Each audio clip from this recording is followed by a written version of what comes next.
Hey there nation, welcome to the show where we help you to play miniatures wargaming on a budget.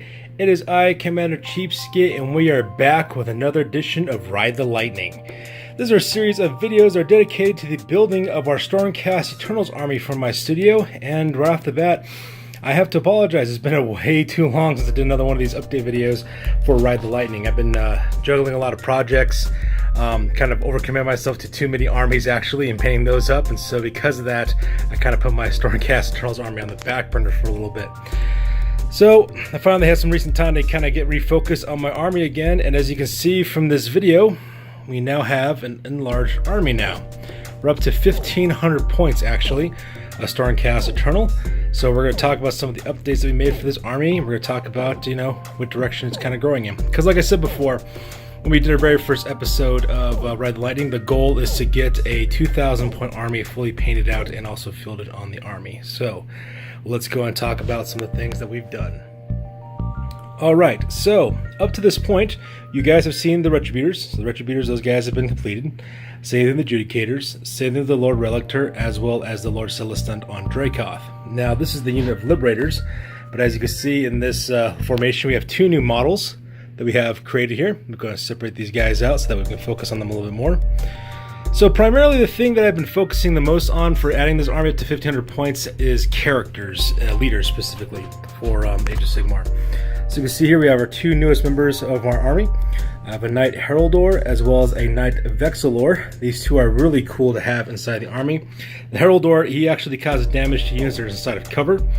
So for example, if I'm fighting Silverneth, or if I'm fighting Outernet Deepkin, or any other army that uses terrain to their advantage, this guy will definitely help out because he causes D3 mortal wounds every single time he has a trumpet blast from his trumpet, so that part is really cool. Same thing with the Knight Vexillor. He has a choice of some magical standard bearers. Either one, he can cause like a shower of comets to fly down your opponent, destroy them in range attacks, or he can help teleport forces across the battlefield very quickly, once per battle, which would be really helpful, especially if I pair them up with my Retributors, because these guys only move like 4 inches at a time. So that would be very, very helpful as well. So another thing that we've also added to the army as well is back here with our flyers. We've actually added 3 new miniatures to our prosecutors. So let me remove these guys real quick so we can focus a little bit more on them and what they can do. Oh, looks like I knocked over my other character. Let me put it back up again. So, like I said before, I'm not a big fan of prosecutors, but I decided because I had extra ones, I might as well just paint them up as well. So you can see I've added 3 more prosecutors to the army. 2 of them are equipped with Celestial Hammers as well as Storm Shields, and the Sigmarite Shields. And the reason why I did that is in case I ever decide to, instead of running them traditionally with a pair of Celestial Hammers, if I decide to ever run them with a Celestial Hammer as well as a shield, I can do that as well. So it makes a nice little mixed unit. Plus I got a Grand Hammer for one of the members of the unit as well. So that part is kind of cool. So I've added that to the army. And same thing with this guy. You guys seen this guy before now. This usually was the Prosecutor Prime, but now I'm going to use him as for a Knight Azeroth, as he was really intended to be. So since I've had that unit fleshed out, I could definitely use him from that. And finally, the last new thing I've added to my army is right here in the back. This is the Knight Venator, which is the character that flies and also has a really powerful bow. He's also got an Aether Wing to kind of help him out as well. And yeah, that pretty much rounds out the new army. As you can see, I decided to keep up the same color scheme throughout the entire army with the Celestial Vindicators.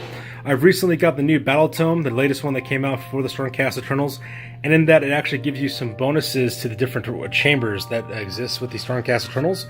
And originally I just picked the Celestial Vindicators because I thought the paint scheme looked really, really cool and it kind of drew my attention to it.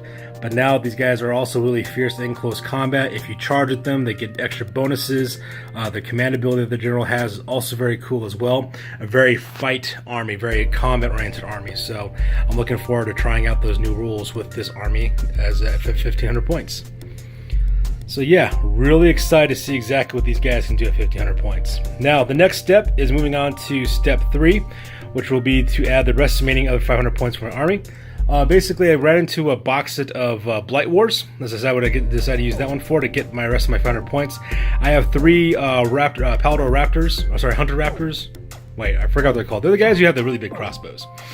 I have 3 of those guys with their Aether wings, as well as 3, what you call it, Paladors, which are the riders who ride the hippogriffs.